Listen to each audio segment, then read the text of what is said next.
Hello friends, good morning, नमस्कार। मैं Lalji Baghel study की इस ऑफिशियल यूट्यूब चैनल पर आपका स्वागत करता हूं। फ्रेंड्स, आज हम डिस्कस करेंगे 69,000 शिक्षक भर्ती पर अपडेट। चयन सूची 3 जनवरी को, 17,000 पदों पर भर्ती, चुनाव बाद, यूपी टेट परीक्षा स्थगित होने के आसार, डॉक्यूमेंट रेडी करने समय नहीं मिलेगा, डीडीसीसी एफिडेविट, डिग्री, जात, निवास, फोटो एंड अदर। तो इन सब पर फ्रेंड्स हम कवर अपडेट करते हैं। सबसे पहले अगर हम बात करें, सबसे पहले तो फ्रेंड्स आपको हैप्पी न्यू ईयर, नए साल की ढेर सारी शुभकामनाएं। आप लोगों के जीवन में नई ऊर्जा आए और बघेल स्टडी परिवार की तरफ से आप सबको नए साल की हार्दिक शुभकामनाएं।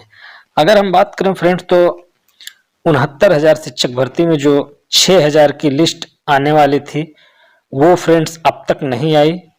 अब 6,000 पर वो लिस्ट नहीं आएगी, सीटें बढ़ने की ज़्यादा चांस है। तो ये 3 जनवरी को जारी होगी। तो चयन सूची जो जारी करने का डेट है 3 जनवरी, 4 और 5 आपकी काउंसलिंग कराई जाएगी। उसके बाद 6 को आपको नियुक्त पत्र दे दिया जाएगा। बाकी विधानसभा चुनाव को देखते हुए आचार संहिता भी आपकी इसी हफ्ते लग सकती है, 6-7 जनवरी को, जब भी लग जाए। अगर हम बात करें, डॉक्यूमेंट अपना सभी लोग रेडी कर लीजिए, क्योंकि समय आपको बिल्कुल नहीं मिलेगा। अभी हम बताएंगे कि डॉक्यूमेंट में क्या क्या रेडी करना है, कैसे रेडी करना है। वहीं बात करें तो 17,000 पदों पर भर्ती चुनाव बाद आएगी, क्योंकि आचार संहिता के पहले अगर 17,000 पदों पर भर्ती नहीं आई तो अब आचार संहिता में ये भर्ती नहीं दे सकते। यूपीटीटी परीक्षा स्थगित होने के आसार। यूपीटीटी जो कि 23 जनवरी को कंडक्ट होनी थी फ्रेंड्स, उम्मीद है कोरोना की वजह से, जो कि ओमिक्रॉन इस समय अपना प्रभाव बढ़ा रहा है, तो इससे परीक्षा जो है स्थगित होने के आसार हैं। तो सबसे पहले अगर हम देखें तो आप यहाँ देख सकते हैं कि अब चुनाव बाद होगी 17,000 पदों पर सहायक शिक्षकों की भर्ती। यहाँ देख सकते हैं साफ तौर पर लिखा गया है कि बेसिक शिक्षा में 17,000 सहायक शिक्षकों की भर्ती अब विधानसभा चुनाव बाद ही हो सकेगी। दरअसल बेसिक शिक्षा राज्य मंत्री स्वतंत्र प्रभार डॉक्टर सतीश चंद्र द्विवेदी ने बीते 24 दिसंबर को 17,000 सहायक शिक्षकों की भर्ती की घोषणा की थी, लेकिन अब तक भर्ती का कार्यक्रम जारी नहीं किया गया। तो सूत्रों के मुताबिक अधिकारी चाहते हैं कि 23 जनवरी को होने वाली टीटी में उत्तीर्ण अभ्यर्थियों को भी भर्ती में शामिल होने का मौका मिले। तो फ्रेंड्स, यहाँ सबसे बड़ी जो बात है वो ये निकल कर आ रही है कि जो 23 जनवरी को टीटी परीक्षा होने वाली है, उसमें जो नए अभ्यर्थी बीएड, बीटीसी, डीएलएड वाले जो शामिल होंगे, उनको भी इस भर्ती में कंसीडर करने पर विचार किया जा रहा है। इसीलिए इस जो है भर्ती को लेट निकाला जाएगा या विधानसभा चुनाव बाद आने की संभावना है। लिहाजा अभी तक भर्ती का कार्यक्रम जारी नहीं किया गया। उधर जनवरी के पहले सप्ताह में आचार संहिता लागू होने की संभावना है। ऐसे में नई भर्ती नहीं निकाली जा सकती। आयोग आचार संहिता के दौरान भर्ती परीक्षा कराने की मंजूरी भी नहीं देगा। यदि आयोग ने भर्ती की मंजूरी दे भी दी तो परीक्षा परिणाम की घोषणा नियुक्त प्रक्रिया चुनाव के बाद ही होंगे।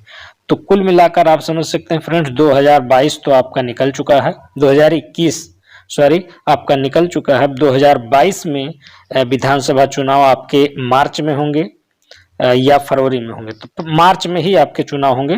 तो निश्चित रूप से अब आचार संहिता लग जाएगी, तो नई भर्ती आने की जो उम्मीद थी फ्रेंड्स वो लगभग खत्म हो चुकी है। तो आप लोग टेट परीक्षा की तैयारी करते रहें। स्थगित होगी कि नहीं होगी इस पर कोई निर्णय नहीं लिया गया है। आइए बात करते हैं फ्रेंड्स डॉक्यूमेंट की।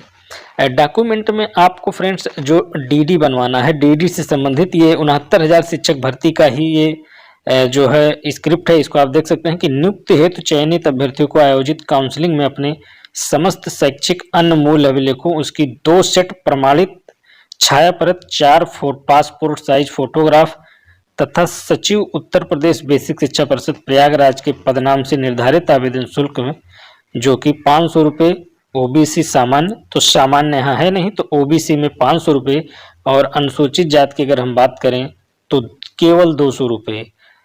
दिव्यांगों हेतु निःशुल्क बैंक ड्राफ्ट लेकर प्रतिभाग करना है। अब आप समझ लीजिए, आपको जो डीडी बनवानी है केवल 500 रुपये की या 200 की बनवानी है, तो डीडी आप पहले से बनवा सकते हैं। अगर आपको एफिडेविट की बात करें तो एफिडेविट आपको उस जिले में जाके बनवाना पड़ेगा जब आपका जिला आवंटन सूची आ जाएगी, किस जिले में आपको मिला है, अर्थात लिस्ट जारी होने के बाद आप जो है अपना एफिडेविट बनवा सकते हैं, लेकिन डीडी आप पहले बनवा सकते हैं, क्योंकि ये सचिव उत्तर प्रदेश बेसिक शिक्षा परिषद प्रयागराज के पद नाम से है। तो किसी भी जिले में आप जाएंगे आपको इसी नाम से बनवाना है, तो डीडी आप पहले बनवा सकते हैं। अगर हम बात करें सीसी, सीसी का मतलब कैरेक्टर सर्टिफिकेट, तो कैरेक्टर सर्टिफिकेट किन्हीं दो गजटेड ऑफिसर से आपको कैरेक्टर सर्टिफिकेट बनवाना है।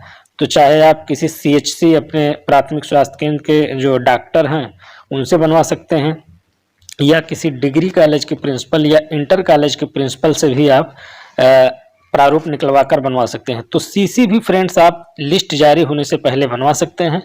इसका नेट पर प्रारूप उपलब्ध है, आप वहां से प्रारूप जो है प्राप्त कर लीजिए। उसके बाद उस प्रारूप को भरकर आप किसी भी दो गजटेड ऑफिसर से 2 सर्टिफिकेट आपको करेक्टर का बनवाना है।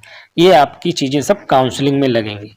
वहीं बात करें फोटो की, तो फोटो आपके पास 4 होनी चाहिए, लेकिन 15 से 20 फोटो आप खिंचवा के रख लीजिए, कहीं भी काम आ जाता है, कई बार फोटो की जरूरत पड़ती है।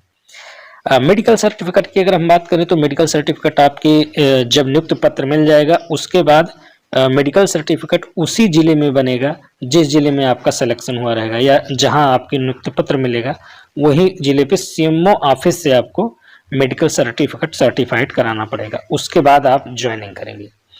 रही बात डॉक्यूमेंट की, तो आप अपने पूरे डॉक्यूमेंट के जितने डॉक्यूमेंट हैं फ्रेंड्स सबके कम से कम 5 सेट तो करवा ही लीजिए, चूंकि 2 सेट आपके यहाँ लग जाएंगे, उसके बाद 3 सेट आपके पास रहेगा, तो कहीं भी लगेगा तो 3 सेट आपको यूज करने का मौका मिलेगा। और दूसरी चीज, जितने आपके ओरिजिनल डॉक्यूमेंट हैं उसको आप स्कैन पीडीएफ करके अपने ईमेल पर भेज लीजिए या कहीं भी सेव कर लीजिए, चूंकि जो ओरिजिनल डॉक्यूमेंट आपके जमा होंगे वो काफ़ी दिन बाद मिलेंगे। इसके बाद अगर कोई भर्ती कहीं आती है तो आपको फॉर्म डालना पड़ेगा, तो निश्चित रूप से आपके पास डॉक्यूमेंट नहीं रहेंगे, इसलिए उसका स्कैन पीडीएफ भी अपने पास रखें। बाकी जितनी भी चीज़ें या जितने भी डॉक्यूमेंट कहीं भी लगाएं उसकी 1 प्रत या 2 प्रत फोटोकॉपी करा के अपने पास जरूर ले लीजिए, क्योंकि भविष्य में उसकी ज़रूरत पड़ सकती है। तो डॉक्यूमेंट तैयार कर लीजिए, क्योंकि फ्रेंड्स 3 जनवरी को आपकी लिस्ट आएगी, 4 को आपको काउंसलिंग होगा, 4 और 5 को। तो निश्चित रूप से अगर 3 को आएगी, आपको दूर दराज का जिला मिला, मान लीजिए आप सहारनपुर के हैं, बलिया मिल गया या सोनभद्र मिल गया, तो आपको ट्रेवल करने में भी 1 दिन से ज़्यादा समय लग जाएगा, तो डॉक्यूमेंट बनवाने का मौका आपके पास नहीं रहेगा। इसलिए आप इस डॉक्यूमेंट को, कल संडे है, आज ही लगभग आप अपना कंप्लीट कर लीजिए। 2 को संडे है, सारे ऑफिस बंद रहेंगे, उस दिन काम हो नहीं पाएंगे, तो आज ही ये डॉक्यूमेंट लगभग क्लियर लीजिए। जिनका गुणांक 65+ है वो तो कम से कम बनवा ही लें, क्योंकि मेरिट काफ़ी नीचे जाने की संभावना है। अगर सीटें बढ़ी तो 65 से भी नीचे मेरिट जाएगी। हम उम्मीद करते हैं कि डॉक्यूमेंट से संबंधित सारे प्रॉब्लम आपके क्लियर हो गए हैं। अगर इसमें कोई दिक्कत होगी तो आप कमेंट सेक्शन में आके हमसे पूछ सकते हैं। वहीं बात करें, क्या फिर से बदलेगी यूपी टेट के आयोजन की तारीख, तो यहाँ देख सकते हैं कि उत्तर प्रदेश सहित पूरे देश में कोरोना के मामले एक बार फिर से बढ़ने लगे हैं। कोरोना के बढ़ते मामलों के बीच अभ्यर्थियों को यह चिंता सताने लगी है कि कहीं इसके आयोजन को फिर से स्थगित न कर दिया जाए। गौरतलब है कि इस परीक्षा में तकरीबन 21 लाख अभ्यर्थी हिस्सा लेंगे और कोरोना महामारी के बढ़ते मामलों के बीच अभ्यर्थियों की इतनी बड़ी संख्या को देखते हुए इसका आयोजन एक दिन में पूरा करना यूपी-बीईबी के लिए टेढ़ी खीर साबित होगी।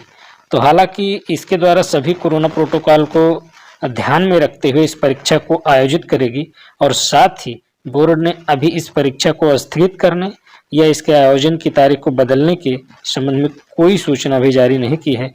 इसलिए अभ्यर्थियों को इस संबंध में चिंता करने की जरूरत नहीं है, उन्हें अपनी तैयारी पर ध्यान देना चाहिए। तो ये यूपीटीटी से संबंधित है। जो यूपीटीटी परीक्षा देने वाले हैं 23 जनवरी को, अपनी तैयारी करते रहिए। बाकी अगर कोरोना की वजह से प्रभावित होती है तो परीक्षा बाद में भी हो सकती है। आगे अगर हम देखें फ्रेंड्स इस संबंध में, तो शिक्षक भर्ती के लेकर लगातार प्रदर्शन जारी है। यहाँ अगर हम बात करें तो नई शिक्षक भर्ती को लेकर ये मामला है। तो यहाँ देख सकते हैं बेसिक शिक्षा में 97,000 पदों पर मांग। बात जो फ्रेंड्स 17,000 की है, तो 17,000 चुनाव बाद आएगा, लेकिन अभ्यर्थियों द्वारा ये मांग की जा रही है कि लगभग 97,000 शिक्षकों की भर्ती को मांग के लेकर डीएलएड प्रशिक्षितों ने शुक्रवार को विधान भवन के सामने प्रदर्शन किया और प्रदर्शनकारियों को पुलिस ने बल होकर बसों में लादना शुरू कर दिया। तो कुल मिलाकर अगर हम बात करें तो 97,000 पर वैकेंसी अगर आती है तो काफी लोगों का कल्याण होगा। 17,000 फ्रेंड्स एक ऊंट के मुंह में जीरे के समान है। तो इस संबंधित लगातार अभ्यर्थियों द्वारा प्रदर्शन किया जा रहा है। देखिए सरकार इस पर क्या एक्शन लेती है। भर्ती चुनाव बाद ही आना है। तो उम्मीद करते हैं फ्रेंड्स आप सारी बातें समझ गए होंगे। बाकी वीडियो अगर अच्छा लगा है तो वीडियो को लाइक करिए, अपने दोस्तों में ज़्यादा से ज़्यादा शेयर करिए। चैनल पर नए हैं तो चैनल को सब्सक्राइब करके बेल आइकन प्रेस जरूर दबा लीजिए फ्रेंड्स, जिससे लेटेस्ट वीडियो की नोटिफिकेशन आपको मिलती रहे। मिलते हैं नेक्स्ट वीडियो में, तब तक के लिए